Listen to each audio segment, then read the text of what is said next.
Welcome to this Saturday Travel and History Tip, and today we will be celebrating Father's Day. So happy Father's Day to all of you fathers out there, to all you daddies, to all you dads, papas, grandpas, granddads, grandfathers. Happy Father's Day. We talk a lot about Mother's Day, but I actually didn't know anything about the history of Father's Day. We went to Britannica.com. When is Father's Day? Where did Father's Day come from? How is Father's Day celebrated? Why is Father's Day in June? And is Father's Day celebrated internationally? Here are their answers. Father's Day in the United States is the holiday the third Sunday in June to honor fathers. Credit for originating the holiday is generally given to Sonora Smart Dodd of Spokane, Washington, whose father was a Civil War veteran, and he raised her and her 5 siblings after their mother died in childbirth. She is said to have had the idea in 1909 while listening to a sermon on Mother's Day. And I want to encourage you to go back and watch the Saturday Travel and History Tip on Mother's Day to find out about the history of that. The first Father's Day was celebrated on June 19th, 1910, and what's interesting is that it will be on June 19th tomorrow in 2022. It is the month of the birthday of Dodd's father. In 1924, President Calvin Coolidge gave his support to the observance, and it wasn't until 1966 President Lyndon Baines Johnson issued a proclamation recognizing the day, and it became a national holiday in 1972 when President Richard Nixon signed legislation designating the third Sunday of June as Father's Day. And then we went to the Almanac.com site, The Forgotten History of Father's Day. Let's All Cheer for Fathers by Arella Scott. This is a recent article, and it says that Father's Day was not immediately accepted when it was proposed. Why not? Mother's Day came first, and it wasn't accepted because men in the early 1900s associated such a tribute to women and found the idea too effeminate to their liking. And they talk about Grace Golden Clayton. The first known Father's Day service occurred in Fairmont, West Virginia, which is actually just a stone's throw from where Anna Jarvis lived, celebrating and starting the first Mother's Day. So I find that very interesting. It was held on July 5th, 1908. And then they go on to talk more about Sonora Smart Dodd, who was inspired by Anna Jarvis and the idea of Mother's Day. Here's a picture of Paul, Steve, Jim, and Charlie. And what's neat about this is that one day Charlie heard, "It's a boy," and it was Jim. And then there was another day when Jim heard, "It's a boy," and it was Steve. And actually Steve was born on Mother's Day, which that was a great present for his mom. And then there was the day that Steve heard, "It's a boy," and we had Seth Paul. And I do want to say happy Father's Day to my father-in-law, Jim Groman. In 1 John 2:13 through 14 we read, "I write unto you, fathers, because ye have known him that is from the beginning. I write unto you, young men, because ye have overcome the wicked one. I write unto you, little children, because ye have known the Father. I have written unto you, fathers, because ye have known him that is from the beginning. I have written unto you, young men, because ye are strong, and the word of God abideth in you, and ye have overcome the wicked one." Do you remember when you and your son made that first snowman? Do you remember when you taught your son how to ride a horse, or was it actually a pony? And how about when you chose that perfect Christmas tree? When you played doctor? When you shared special birthdays together? When you taught your son how to drive? When you taught your son how to grill? And there were all those fun summer days sharing a watermelon, and Christmas time making gingerbread houses.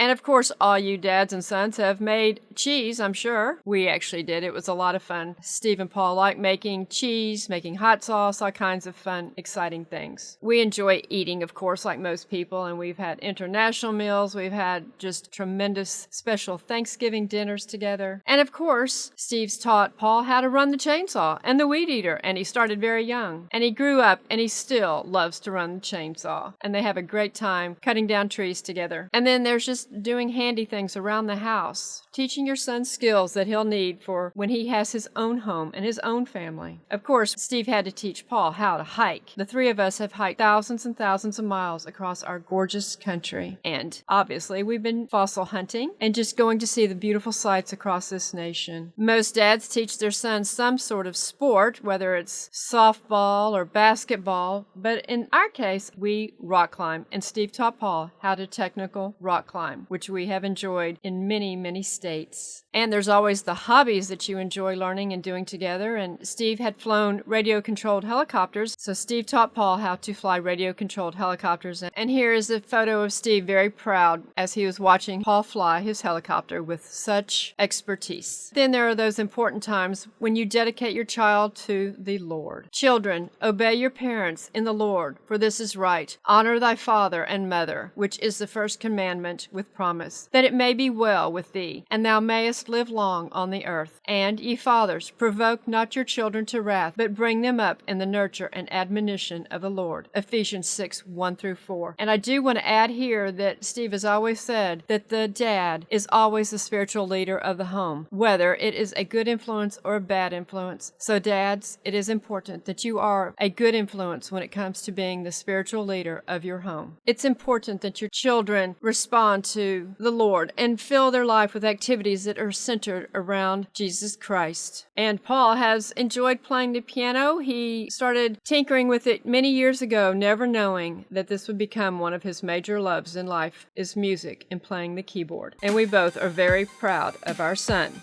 Seth Paul Groman. American history. Learn it. Love it. Appreciate it. Don't let them steal our history. Treasure our American history. Even in times like Father's Day and Mother's Day, these are a part of our American history. If you appreciate our content, tell others and repost on your social platforms. Our YouTube channel is Steve Groman. Please subscribe and hit the notification bell to be alerted when we post new nuggets and Saturday history and travel tips. Thank you.